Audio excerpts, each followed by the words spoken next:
Olá, galera que gosta e acompanha o futebol goiano, um abraço para vocês. Vamos falar de um assunto aqui que tem dominado as discussões do futebol neste momento, né? Como é que vai ficar o calendário para o restante dessa temporada? Bem, eu acho que esses ajustes, lógico, não tem como fugir disso, eles vão depender muito do tamanho da paralisação. E este tamanho da paralisação ainda é uma incógnita neste momento. Então, por isso é difícil você evoluir de uma maneira definitiva nas discussões.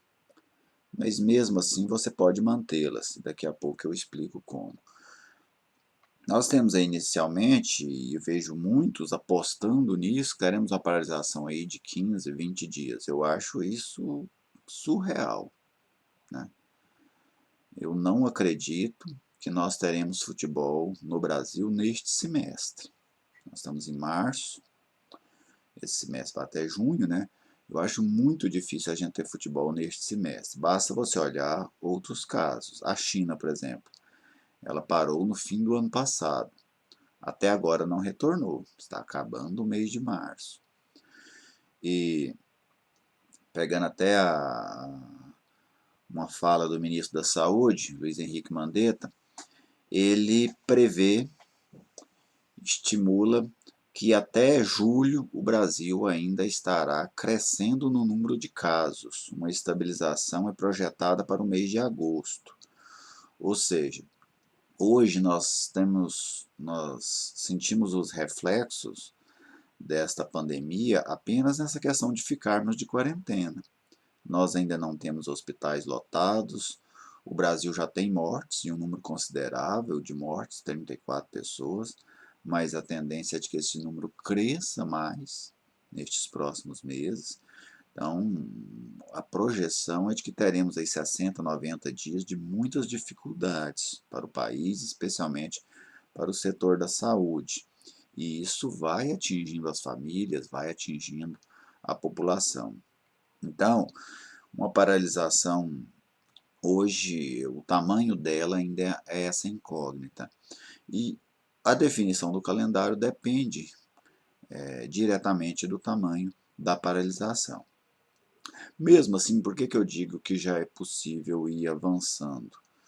Você pode ir estipulando medidas diferentes para tamanho de paralisação diferente. Olha, se a paralisação for de um mês, nós podemos fazer esses passos. Se a paralisação for de 2 meses, é possível fazer isso. Se a paralisação for de 3 meses, por exemplo, voltar só em julho, é possível fazer isso. Se a paralisação for acima de 3 meses, é possível fazer aquilo.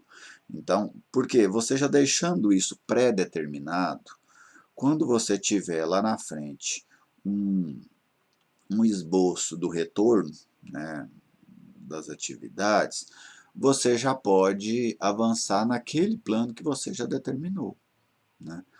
Você não precisa começar do zero. Então, pode ir se projetando o calendário para cada tamanho de paralisação. Acho que é a medida mais plausível neste momento, já que não dá para trabalhar com um plano único, justamente porque a gente não sabe qual será o tamanho dessa paralisação. Eu imagino que a paralisação sendo aí superior a 2 meses, eu imagino que vai haver um cabo de guerra, de um lado as federações e de outro lado os grandes clubes juntamente com a televisão, que são aqueles clubes que participam do Campeonato Brasileiro. Por que da tendência deste cabo de guerra? As federações vão forçar para concluir os seus campeonatos.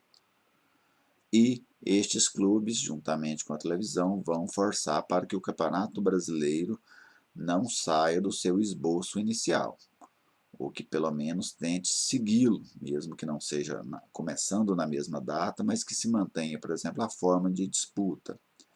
Então, existe aí um forte indício dessa disputa. Eu vejo neste momento os presidentes das federações muito confiantes de que os estaduais irão ser concluídos. No início eu confesso que eu nem vi uma lógica muito grande para isso. Imaginei que a CBF iria suspender e depois anular estes campeonatos, mas é preciso ler as entrelinhas, né? E as falas, por exemplo, do presidente da Federação Goiana de Futebol, André Pita, ele se mostra muito tranquilo quanto a isso. A presidente da Federação Paraibana citou que o presidente da CBF, Rogério Caboclo, disse a ela que os campeonatos serão concluídos e que se for mexer em algum campeonato, que se vai mexer no Campeonato Brasileiro, na fórmula de disputa do Campeonato Brasileiro. Uma outra opção seria permitir que o Campeonato Brasileiro, que começa neste ano, adentrasse o ano que vem, né, e tentando ir adequando este campeonato. Então, os estaduais, eles estão mais fortes neste momento do que no momento em que eles foram paralisados, eu digo, para a conclusão deles. Mas tudo isso vai depender muito do andamento aí destas próximas semanas, né? Vamos ver aí o que acontece, mas tomara que a CBF e as autoridades do futebol já vão construindo alternativas. Acho que seria muito ruim os campeonatos não serem concluídos, mas você precisa encontrar uma forma para concluí-los. Talvez não esse ano, você conclua eles no ano que vem, né, disponibiliza um pouco mais de datas para as federações, os times já realizam a primeira e a segunda divisão ao mesmo instante, que assim você conclui a primeira fase do campeonato. Aqueles times que forem rebaixados já terão um calendário logo em seguida, que seria a segunda divisão, e aí depois você termina um campeonato e começa o outro. Talvez essa aí seja uma solução. Mas vamos ver, né, o que acontece aí nesses próximos dias. O certo é que este momento é de uma incerteza muito grande e que nós temos outras prioridades, né? Nós vamos passar por um momento onde a prioridade principal é a sobrevivência, né? Porque é um vírus que deve infectar muita gente, deve provocar milhares de mortes aqui no país. Então isso, sem dúvida, é uma preocupação muito maior. Então, continua mantendo aí as orientações das autoridades de saúde, né? Até para que você possa preservar você e preservar a sua família. E assim, lá na frente, quando o futebol voltar, para ser aquela alegria que é o esporte, a gente possa estar aqui junto, debatendo e discutindo as coisas do futebol goiano. Fique à vontade aí para fazer os seus comentários, as suas manifestações, porque aqui é sempre um espaço muito democrático. Um abraço a todos e até a próxima.